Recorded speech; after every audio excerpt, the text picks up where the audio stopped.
നമുക്കിനി സ്ലീവ് ഒന്ന് കട്ട് ചെയ്ത് പാച്ചസ് അറ്റാച്ച് ചെയ്യുന്നത് നോക്കാം.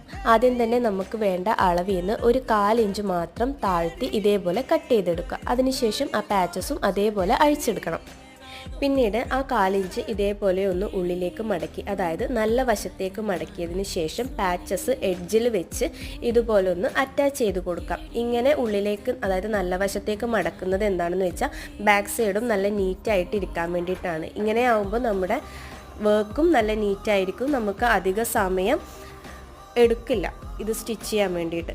അതിനുശേഷം രണ്ടാമത്തെ ഭാഗവും ഇതേപോലെ ഒന്ന് എഡ്ജിൽ സ്റ്റിച്ച് ചെയ്തെടുക്കണം. 2 സ്ലീവും ഇതേപോലെ ചെയ്തതിന് ശേഷം നമ്മൾ ഓപ്പൺ ചെയ്ത ഈ ഭാഗത്തുള്ള എക്സസ് ആയിട്ടുള്ള നൂലൊക്കെ ഒന്ന് ട്രിം ചെയ്ത് ആ ഭാഗം ആദ്യം സ്റ്റിച്ച് ചെയ്യുമ്പോൾ ലോക്ക് ഇടണം. ലോക്ക് ഇട്ടതിന് ശേഷം മാത്രം സ്റ്റിച്ച് ചെയ്ത് ക്ലോസ് ചെയ്യണം. 2 സ്ലീവും ഇതേപോലെ ചെയ്യുമ്പോൾ നമുക്ക് ഈസി ആയിട്ട് എളുപ്പത്തിൽ സ്റ്റിച്ച് ചെയ്യാൻ വേണ്ടിയിട്ട് പറ്റും.